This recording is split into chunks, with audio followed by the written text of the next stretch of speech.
प्रिय छात्राः, नमस्ते। सर्वे कुशलिनः वा?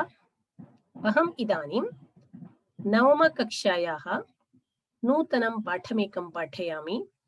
पाठस्य नाम अलङ्कारः। त्रयोदशः पाठः अलङ्कारः।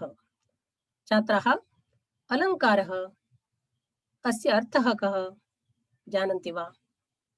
ನೋಡಿ ವಿದ್ಯಾರ್ಥಿಗಳೇ, ಯುವತಿಯರು ಅಂದವಾಗಿ ಕಾಣಲಿಕ್ಕೆ ಏನ್ ಮಾಡ್ತಾರೆ?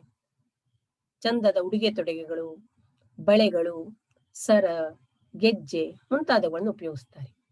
ಹಾಗೆ ಪುರುಷರು ಕೂಡ ವಿವಿಧ ರೀತಿಯ ಉಡುಪುಗಳನ್ನು ಧರಿಸ್ತಾರೆ. ಇದರ ಉದ್ದೇಶ ಅವರ ಸಹಜ ಸೌಂದರ್ಯದ ಜೊತೆಗೆ ಈ ಅಲಂಕಾರಗಳಿಂದ ಇನ್ನೂ ಹೆಚ್ಚು ಆಕರ್ಷಿತರಾಗಿ ಕಾಣಬೇಕು. ತಮ್ಮಲ್ಲಿರುವ ಸಹನೆ, ಬುದ್ಧಿವಂತಿಕೆ, ಸೌಜನ್ಯ ಮೊದಲಾದ ಗುಣಗಳ ಜೊತೆಗೆ ಈ ರೀತಿ ಅಲಂಕಾರಿಕ ವಸ್ತುಗಳನ್ನು ಉಪಯೋಗಿಸಿ ಅಲಂಕಾರ ಮಾಡಿಕೊಂಡ್ರೆ ಜನರಿಂದ ಮೆಚ್ಚುಗೆ ದೊರೆಯುತ್ತದೆ ಎಂಬುದು ಅವರ ಉದ್ದೇಶ. ಅಂದ್ರೆ ತಮ್ಮನ್ನ ಎಲ್ಲರೂ ನೋಡ್ಬೇಕು, ಮೆಚ್ಚುಕೊಳ್ಬೇಕು ಎಂಬುದು ಪ್ರತಿಯೊಬ್ಬ ಮನುಷ್ಯನಿಗೆ ಮನಸ್ಸಿನಲ್ಲಿ ಇರ್ತದೆ.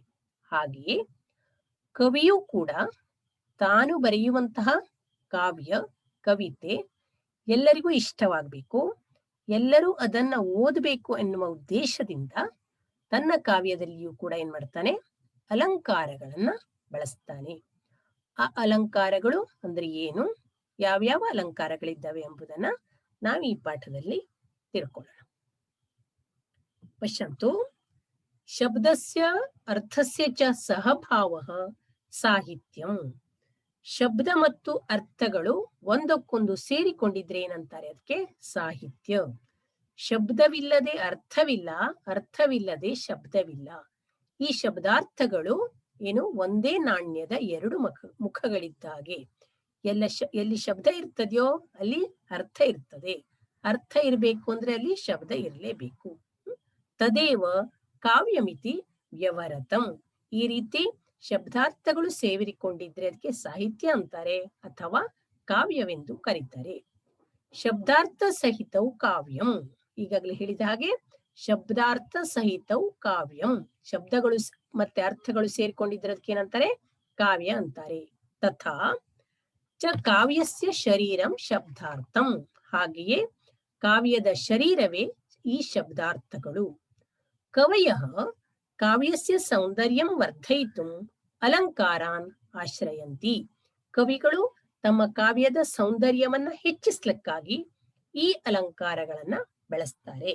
ಯಾಕೆ ಅಲಂಕಾರಗಳನ್ನ ಬೆಳೆಸ್ತಾರಂದ್ರೆ ಕಾವ್ಯದ ಸೌಂದರ್ಯ ಹೆಚ್ಚಾಗಬೇಕು, ಜೊತೆಗೆ ಹೆಚ್ಚಿನ ಜನರು ತಮ್ಮ ಕವಿತೆಗಳನ್ನ, ತಮ್ಮ ಕಾವ್ಯವನ್ನ ಓದಬೇಕು.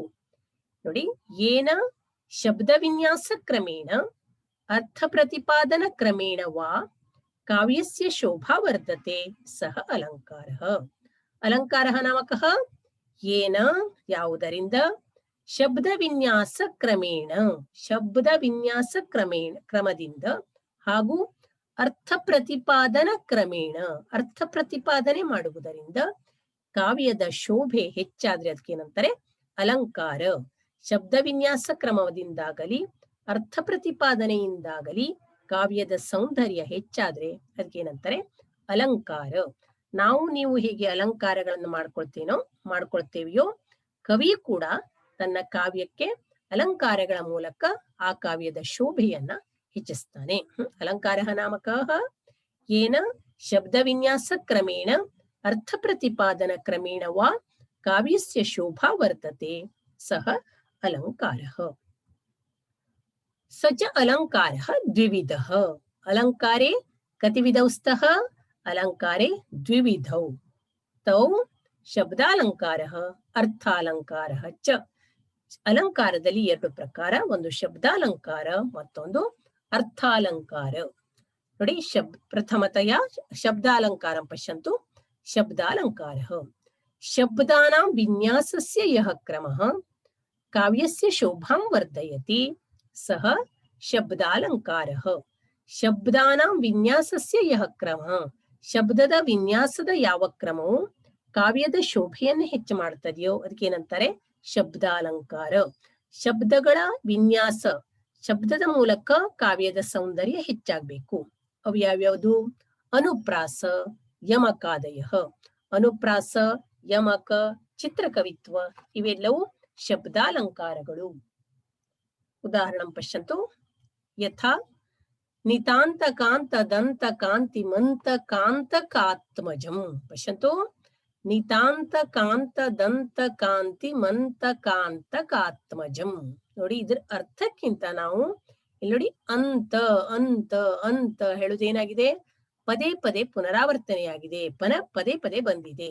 ಅತ್ರ ಅಂತ ಶಬ್ದಸ್ಯ ವಿನ್ಯಾಸಃ ಕಾವ್ಯಸ್ಯ ಶೋಭಾಂ ವರ್ತಯತಿ.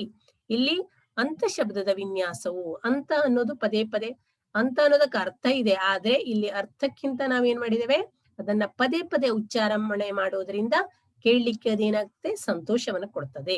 ಈ ರೀತಿ ಅಂತ ಶಬ್ದಸ್ಯ ವಿನ್ಯಾಸ ಕಾವ್ಯಸ್ಯ ಶೋಭಾಂ ವರ್ಧಯತಿ. ಅತಃ ಶಬ್ದಾಲಂಕಾರಃ. ಇಲ್ಲಿ 3 ಅಥವಾ 3ಕ್ಕಿಂತ ಹೆಚ್ಚು ಅಕ್ಷರಗಳುಳ್ಳ ಪದ ಅಥವಾ ಪದಭಾಗ ಪದ್ಯದ ಆದಿ ಮಧ್ಯ ಅಂತ್ಯಸ್ಥಾನಗಳಲ್ಲಿ ಎಲ್ಲಾದರೂ ನಿಯತವಾಗಿ ಬಂದಿದ್ರೆ ಅದಕ್ಕೇನಂತಾರೆ, ಯಮಕ ಅಂತಾರೆ. ಇಲ್ಲಿ ಅಂತ ಅನ್ನುವ ಶಬ್ದ ಪದೇ ಪದೇ ಬಂದಿದೆ, ಇದು ಯಮಕಾಲಂಕಾರ. ಹಾಗೆಯೇ ನೋಡಿ, ಇಲ್ಲಿ ಲಕ್ಷಣಂ ಏಕಸ್ಯೈವ ವ್ಯಂಜನಸ್ಯ ಪುನರಾವೃತ್ತಿ ಅನುಪ್ರಾಸಃ. ಅನುಪ್ರಾಸ ಅಂದ್ರೆ ಏನು, ಒಂದೇ ವ್ಯಂಜನದ ಪುನರಾವೃತ್ತಿ. ಒಂದು ವ್ಯಂಜನ ಮತ್ತೆ ಮತ್ತೆ ಬಂದಿದ್ರೆ, ಪುನರಾವೃತ್ತಿ ಆಗಿದ್ರೆ ಅದಕ್ಕೇನಂತಾರೆ ಅನುಪ್ರಾಸ. ಯಥಾ ಅಮರಿ ಕಬರಿ ಭಾರ ಭ್ರಮರಿ ಮುಖರೀಕೃತಂ. ಅತ್ರ ಪಶ್ಯಂತು. ಅಮರಿ ಕಬರಿ ಭಾರ ಭ್ರಮರಿ ಮುಖರೀಕೃತಂ. ಇಲ್ಲಿ ನೋಡಿ, ರ ರ ರ ರ ಎಂಬ ಅಕ್ಷರ ಅಥವಾ ವ್ಯಂಜನ ಏನಾಗಿದೆ, ಪದೇ ಪದೇ ಬಂದಿದೆ. ಇದು ಅನುಪ್ರಾಸ. ಇದು ಅನುಪ್ರಾಸ. ಇಲ್ಲಿ ಅಕ್ಷರದ ಪುನರಾವೃತ್ತಿ ಆಗಿದೆ. ಒಂದು ಅಕ್ಷರ ಇದ್ರೂ ಆಗ್ತದೆ, ಕೆಲವೊಮ್ಮೆ 2 ಅಕ್ಷರಗಳಿದ್ರು ಆಗ್ತವೆ. ಇಲ್ಲಿ ಅಂತ ಶಬ್ದ ಆಗಿದೆ.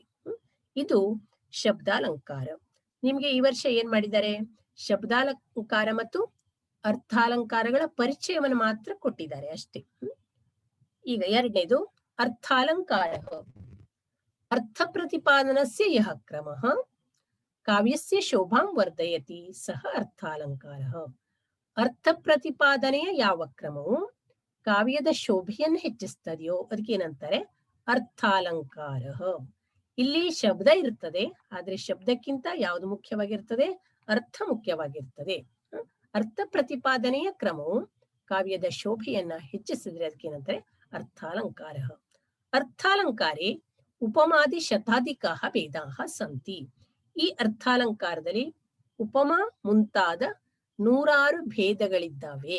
ಉಪಮಾ ಅಲಂಕಾರ ಇರ್ಬೋದು, ರೂಪಕಾಲಂಕಾರ, ಅನನ್ವಯಾಲಂಕಾರ, ಶ್ಲೇಷಾಲಂಕಾರ, ಅರ್ಥಾಂತರ್ಯಾಸ ಅಲಂಕಾರ, ಅತಿಶಯೋಕ್ತಿ ಅಲಂಕಾರ. ಈ ರೀತಿ ಸುಮಾರು 100ಕ್ಕಿಂತ ಹೆಚ್ಚು ಭೇದಗಳು ಅರ್ಥಾಲಂಕಾರದಲ್ಲಿ ಇದ್ದಾವೆ. ಈ ವರ್ಷ ನಿಮ್ಗೆ ಯಾವ ಅಲಂಕಾರದ ಪರಿಚಯವನ್ನು ಕೊಡ್ಲಿಲ್ಲ. ಮುಂದಿನ 10ನೇ ತರಗತಿಯಲ್ಲಿ ನೀವೇನ್ ಮಾಡ್ತೀರಿ, ಇದರ ಭೇದಗಳನ್ನ ನೀವು ಕಲಿಲಿಕ್ಕಿದ್ದೀರಿ. ಈ ವರ್ಷ ನೀವು ತಿಳ್ಕೊಳ್ಬೇಕಾದದ್ದು ಅಲಂಕಾರ ಅಂದ್ರೇನು, ಅದರಲ್ಲಿ ಎಷ್ಟು ಪ್ರಕಾರ, ಅದು ಏನು. ಅಲಂಕಾರ, ಅಲಂಕಾರಸ್ಯ ಅರ್ಥಃ ತಸ್ಯ ಭೇದೌ ಚ ವಯಂ ಜ್ಞಾತವಂತಃ. ಇದಾನಿಂ ಪ್ರಶ್ನೋತ್ತರಂ ಅಭ್ಯಾಸಃ.